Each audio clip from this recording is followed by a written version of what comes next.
you're not happy here, then you can leave. As far as I'm concerned, if you hate our country, if you're not happy here, you can leave.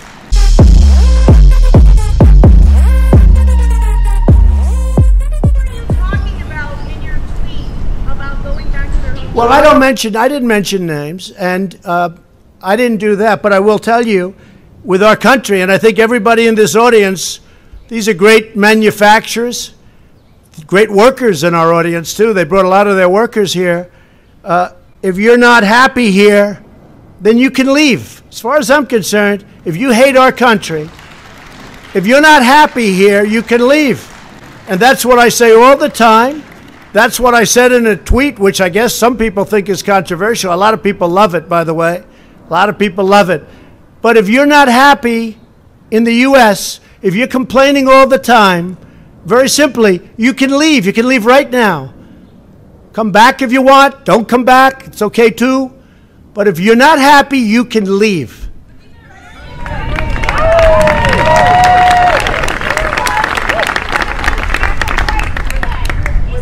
Well, that's just a very racist statement, somebody that would say that. So Speaker Pelosi said, "Make America white again."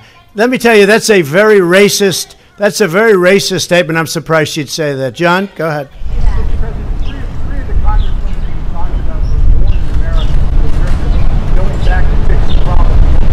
Well, they're very unhappy. I'm watching them. All they do is complain. So all I'm saying is, if they want to leave, they can leave, John. They can leave.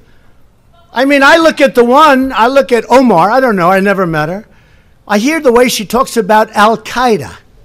Al-Qaeda has killed many Americans. She said, you can hold your chest out. You can, when I think of America, when I think of Al-Qaeda, I can hold my chest out. When she talked about the World Trade Center being knocked down, some people, you remember the famous some people. These are people that, in my opinion, hate our country.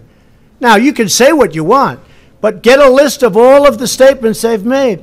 And all I'm saying that if they're not happy here, they can leave. They can leave, and you know what? I'm sure that there'll be many people that won't miss them. But they have to love our country. They're Congress people, and I never used any names. But these are people, quiet.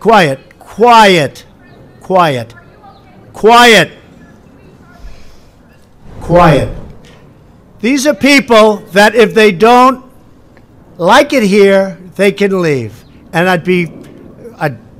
don't know who's going to miss them, but I guess some people will. One of them is polling at 8%. One of them is polling at 8%.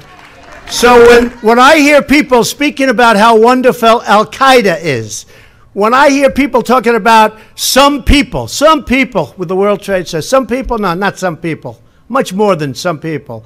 When I hear the statements that they've made, and in one case you have somebody that comes from Somalia, which is a failed government, a failed state, who left Somalia, who ultimately came here, and now is a congresswoman who's never happy, says horrible things about Israel, hates Jews. It's very simple.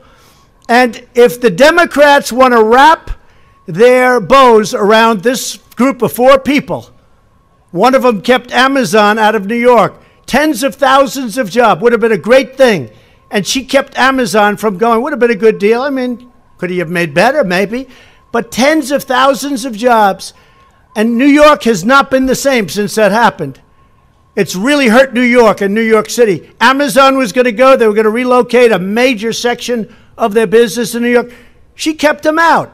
That was a terrible thing she did. A terrible thing she did. So here's the story. I see them complaining. They're complaining constantly. I watched Lindsey Graham today on Fox and Friends talking about the same subject, and frankly, even stronger than what I'm saying. He said they're communists. I'm saying that they're socialists, definitely. As to whether or not they're communists, I would think they might be. But this isn't what our country is about. Nevertheless, they're free to leave if they want. And if they want to leave, that's fine. And if they want to stay, that's fine. But the people have to know. And politicians can't be afraid to take them on. A politician that hears somebody where we're at war with Al-Qaeda and sees somebody talking about how great Al-Qaeda is, pick out her statement. That was Omar. How great Al-Qaeda is. When you hear that, and we're losing great soldiers to Al-Qaeda, when you see the World Trade Center gets knocked down, and you see the statements made about the World Trade Center, all the death and destruction, I'll tell you what, I'm not happy with them. And it's very easy to be say, oh, gee, well, it's okay. If weak politicians want to say, and the Democrats in this case, if they want to gear their wagons around these four people, I think they're going to have a very tough election, because I don't think the people of the United States will stand for it. America has rarely seen such success. America is winning, and President Trump is making America great again.